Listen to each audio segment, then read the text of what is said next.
حضرت علی رضی اللہ تعالیٰ عنہ سے پوچھا گیا، آپ کی پسند اور دل کی چاہت کیا ہے؟ فرمایا، شدید گرمی کا زمانہ ہو، لمبے لمبے دن ہو، شدت کی بھوک ہو، غضب کی پیاس ہو، اور میں اللہ کے لیے روزے کی حالت میں ہوں۔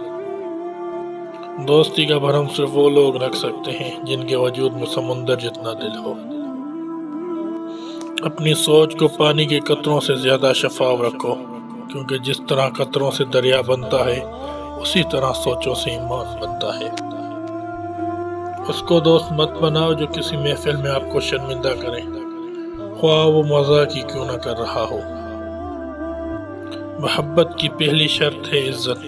جو عزت نہیں دے سکتا وہ سچا پیار نہیں دے سکتا۔ حضرت علی رضی اللہ تعالیٰ عنہ فرماتے ہیں، جہالت ایک قسم کی موت ہے اور جاہل لوگ چلتی پھرتی لاشیں۔ مصیبت میں ہو تو کبھی نہ سوچو کہ کون سا دوست کام آئے گا، بلکہ یہ سوچو کہ اب کون سا دوست چھوڑ کر جائے گا۔ اس شخص میں ہرگز دلچسپی نہ لو جو تم سے دوری اختیار کرتا ہو۔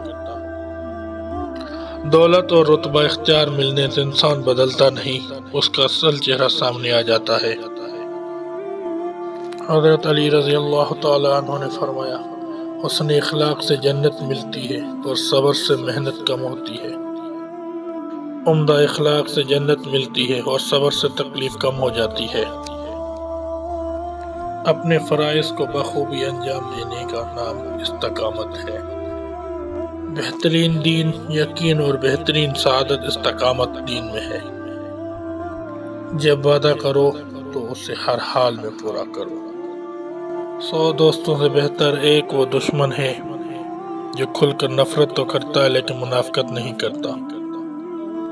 جھوٹی امید اور دنیا کے دھوکے سے بچو، کہیں یہ تمہیں مکر میں مبتلا نہ کر دے۔